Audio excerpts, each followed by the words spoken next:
देने का अवसर मिलता है। वैसे तो उनका स्नेहाशीष पूरे वर्ष जीवन सदा हम लोगों को मिलते रहता है, लेकिन इस दिन को हम लोग विशेष रूप से सबके सम्मान के लिए जिनसे भी हम लोगों ने शिक्षा ग्रहण किया बचपन से लेकर अब तक सबको सम्मान देने का ये दिन हम लोग मनाते हैं। और आप लोगों ने अवसर दिया और हम लोग को सम्मानित किया है, इसके लिए मैं सबको धन्यवाद देता हूँ। और मंच पर उपस्थित सभी जनों को मेरा प्रणाम। और मैं उन जनों को भी याद करता हूँ जिन्होंने मुझे बचपन से लेकर जो मेरे हमको आगे बढ़ाने में हमें आगे बढ़ाने के लिए उन्होंने जो प्रयास किया, जो अपना उन्होंने समय दिया, उनको भी मैं सत नमन करता हूँ। और सब लोग बताए हैं सर्वपल्ली राधाकृष्णन जी के जन्मदिन को मना रहे हैं। और आज उपस्थिति थोड़ा कम है क्योंकि छुट्टी का दिन था, इसलिए संख्या कम है, लेकिन फिर भी हौसला में कोई कमी नहीं है, ये हम देख रहे हैं। मैं थोड़ी बहुत बातें करूँगा इस दिवस के अवसर पर। एक छोटी सी काम शिक्षकों को समर्पित, शिक्षक कैसा हो, बच्चों को कैसे वो आगे बढ़ने के लिए प्रेरित करे, इसके बारे में थोड़ी सी कहानी मैं आप लोगों के लिए करना चाहता हूँ। एक क्लासरूम था जिसमें एक शिक्षक थे और कुछ बच्चे बैठे हुए थे। इसमें एक बच्चे ने अपना घड़ी उतारकर टेबल पर रखा हुआ था बेंच पर बगल में। इसी बीच कोई एक बच्चा वो घड़ी उठा के अपने पॉकेट में रख लिया और चूंकि सीमित लोग थे सबको पता था, तो इसी बीच में से किसी के पास घड़ी था। तो शिक्षक ने क्या किया, बोला गेट बंद करने के लिए। तो बच्चा के दिमाग में आ गया तो पकड़े जाएंगे, क्योंकि हम इतने ही लोग हैं, मेरे पास है। उसके चेहरे का अभाव जो है पूरा उतर गया और वो सोचने लगा जब मेरे पास अब क्या करें, मेरे पास कोई ऑप्शन नहीं, हम पकड़े जाएंगे तो हम अब हमको सुसाइड करना पड़ेगा, यानी अब हम पूरी तरह से बेइज्जती झेलना पड़ेगा और हम लज्जित महसूस करेंगे। फिर शिक्षक ने सोचा और शिक्षक बाहर से कुछ मंगवाए और सब बच्चों को आंखों पर पट्टी बांधने के लिए बोले। मंगवाए, सभी बच्चों को आंखों पर पट्टी बांध दिया गया और जो शरीर का पॉकेट चेक किया गया, जो जिसके बच्चे के जेब में था घड़ी उसको लेकर के और जिनका चोरी हुआ तो उनके पॉकेट में डाल दिया गया। और तो बच्चा खुश हो गया क्योंकि कोई देखा नहीं है दूसरे को और वो बहुत खुशी हुआ, बोला समझे जो सर ऐसे लोग लगते हैं हमें बचा लिया। और वही बच्चा उसके बाद मेहनत से पढ़ने लगा, सोचने लगा जो हमें भी कुछ करना है, आगे बढ़ना है। उसके लिए बहुत मनोयोग से उस दिन से वो अपने जीवन में बदलाव लाया और एक बहुत बड़ा उद्यमी बन गया आगे चलकर। और कुछ समय बाद, कुछ साल बाद उसी बच्चा को बुलाया गया, जो आप आगे एक कार्यक्रम में इनवाइट किया गया, वो आए उस कार्यक्रम के मुख्य अतिथि के रूप में और वो सब वहाँ पर थे। तो वो सर के शरण में बैठ गए और बोले सर मैं वही बच्चा हूँ जो घड़ी कभी क्लास में छुड़ा लिया था। तो सर बोले अच्छा तुम ही हो। तो सर ने बताया जो हम तुम्हारा चेहरा नहीं जान रहे थे, क्योंकि सर ने भी आंखों पर पट्टी लगा दी, क्योंकि वो नहीं चाहते थे तो मेरा भावना उसके प्रति गलत हो। वो भी अपने चेहरे पर पट्टी लगाए हुए थे, वो भी बच्चा को नहीं पहचान रहे थे किस बच्चे ने घड़ी चोरी की।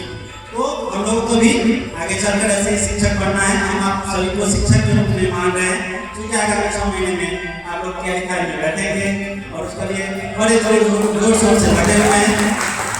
तो मैं आशा करता हूँ जब भी आप अपने स्कूल में जाएंगे या जहाँ भी, स्कूल के अलावा भी शिक्षक जहाँ रहते वहीं पर कहीं कुछ गलत दिखा तो सिखाने का काम करते हैं। यदि आप एक कमरे में बगल का कोई 4 बच्चा है तो नहीं पढ़ रहा है, बैठ के पढ़ाने लगे, वहाँ आपका शिक्षक का रूप शुरू हो जाता है। इसलिए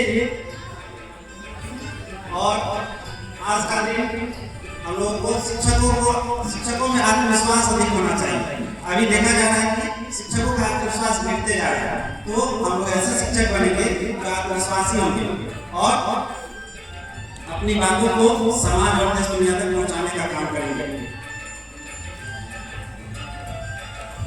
हम लोगों में एक घटना में बता रहा हूँ जो अब्दुल कलाम जी से जुड़ा हुआ है। उन्होंने बताया था जब वो राष्ट्रपति पद पर आसीन हुए, उनकी इच्छा थी कि जो देश के नामी लोग हैं, बड़े लोग हैं, उनसे हम चंद सवाल कर सकते और जाने जो हमारी देश की चिंता क्या है, उसको हम कैसे दूर कर सकते हैं और देश को आगे बढ़ाने में ला सकते हैं। तो उन्होंने अपने पक्ष में जो भी आते थे, जिस सभागार में बैठते थे, पीछे में एक बड़ा सा मैप लगाए हुए थे। उस मैप पर एक इंडिकेट किया हुआ था जापान का, और जो भी उनसे मिलने आते थे उनसे पूछते थे कि आप बताइए इस मैप में इंडिकेट कर देता है जापान का, जो ये देश कैसा है, इसके बारे में आप क्या बोलना चाहेंगे। तो वो लोग बहुत बड़ाई करते थे, जापान है बहुत टेक्नोलॉजी में आगे है। और उसके बाद बोलते थे जो आखिर ये जो मैप देख रहे हैं ये कौन निकाला, वहाँ किसने बनाया। सभी लोग दूसरे देश की बात बोलते थे, जो हो सकता है अमेरिका हो, जापान हो, उन लोगों ने इस तरह का नक्शा निकाला। फिर बाद में वो बोलते थे नजदीक जाके देखिए इस पर क्या लिखा होगा। उस पर लिखा होता था यह त्रिवेंद्रम से लिया गया सैटेलाइट से खूबसूरत तस्वीर है और हम भारत के कृतज्ञ हैं जिन्होंने इतना खूबसूरत नक्शा निकाल के हम लोग के बीच रखा है। तो कहने का तो ये है इसका साथ, जो हम लोग को अपने काम के प्रति गौरव नहीं है, हम लोग आश्चर्य हो जाते हैं अच्छा हम ऐसे कैसे कर लिया। तो हमें अपने कामों के प्रति इस तरह से उसके ऊपर गौरव होना चाहिए, जो हम भी कर सकते हैं, हम भी आगे बढ़ सकते हैं।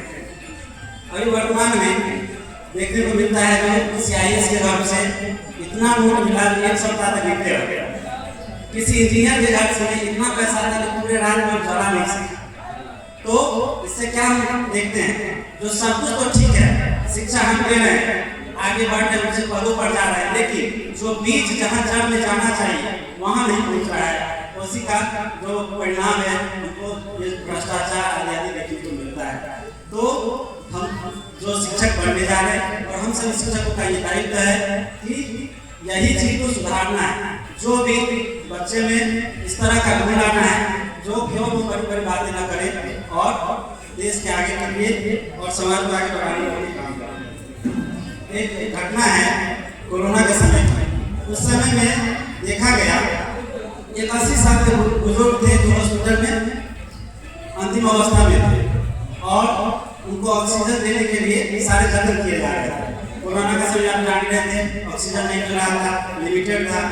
तो उस बुजुर्ग ने कहा कि हमें अब ऑक्सीजन की जरूरत नहीं है, मैंने अपना जीवन जी लिया। ये जो बगल में लेटा हुआ जवान है, युवा है, परेशान है, आप ये ऑक्सीजन उसको दे दीजिए क्योंकि मैंने तो अपना जीवन जी लिया। तो इस विचार का नाम है भारत और इसी विचार से देश आगे जाता है। विचार ही किसी देश को आगे ले जाता है और उसे पूरे विश्व में नाम करने के लिए काम किया जाता है। तो हम लोग ऐसे विचार पैदा करें जो हमारे देश का नाम पूरे विश्व में करे। और शिक्षक कभी साधारण नहीं होता, शिक्षक कभी साधारण नहीं होता। चंदा करना था, जो शिक्षक कभी साधारण नहीं होता, उसके गोद में प्रलय और निर्माण खेलता है। तो एक चाणक्य 100 चंद्र पैदा कर सकता है, लेकिन 100 चंद्र मिलके एक चाणक्य पैदा नहीं कर सकता। इसलिए शिक्षक को कभी भी अपने आप को कम नहीं रखना चाहिए और स्वयं को सैलरी के पैमाने पर नहीं देखना चाहिए। जो हमारी सैलरी कम है और जो छोटे पद पर उनका सैलरी अधिक है, आपका मान अधिक है, आपका सम्मान अधिक है, आप देश के चरित्र का निर्माण करते हैं। यदि एक पुल बनाने वाले इंजीनियर गलत निकल जाए तो हो सकता है 2-4 को गलत बनाएगा, और यदि एक डॉक्टर गलत निकल जाए तो हो सकता है अपने जीवन में 100-200 लोगों को समय से पहले महाराज के पास भेज दे, उनके पास भेज दे क्योंकि वो गलत डॉक्टर है। लेकिन यदि एक शिक्षक गलत बन जाए तो वो कई पीढ़ियों को पीछे ले जा सकता है। तो इसलिए एक शिक्षक को अच्छे शिक्षक बनना चाहिए और देश और समाज के लिए ऐसे शिक्षक बने जो समाज को आगे ले जाने में काम करें। बहुत विलंब हो रहा है, लेकिन हम अपनी बातों को छोटा कर देते हैं। 2-4 महीना बोलते हैं जो आपको हौसला को बढ़ाएगा, आपको खुद पर लेके सोचिएगा, क्योंकि हम लोग कई बार कुछ करना चाहते हैं लेकिन पीछे हट जाते हैं, सोचते हैं क्या होगा मेरा। इस पर पंक्ति है, मुझको न रोकिए ये नजरान दीजिए, मेरा सफर अलग है मुझे जाने दीजिए। मुझको न रोकिए ये नजरान दीजिए, मेरा सफर अलग है मुझे जाने दीजिए। ज्यादा से ज्यादा हो हमें अपनी आजमान दीजिए। सबको लड़ने ही पड़े अपने अपने युद्ध, सबको लड़ने ही पड़े अपने अपने युद्ध, चाहे राजा राम हो या चाहे गौतम बुद्ध। तो आप सब शिक्षक बनने जा रहे हैं, छात्र रूप में भी हैं, तो डरना नहीं किसी के भी पैरों के नाम से, डरना नहीं किसी के भी पैरों के नाम से, आखिर में पुण्य जीत ही जाएगा पाप से। गीता में कृष्ण ने कहा अर्जुन से बस यही, पहली लड़ाई जीतनी है अपने आप से। पहली लड़ाई हमको अपने आप से जीतनी है, तभी हम संसार को जीत सकते हैं। ठीक है, अंतिम के साथ हम अपने वाणी को विराम देंगे। धूप में निकलो, बारिश में नहाकर देखो, जिंदगी क्या है किताबों को हटाकर देखो। धन्यवाद।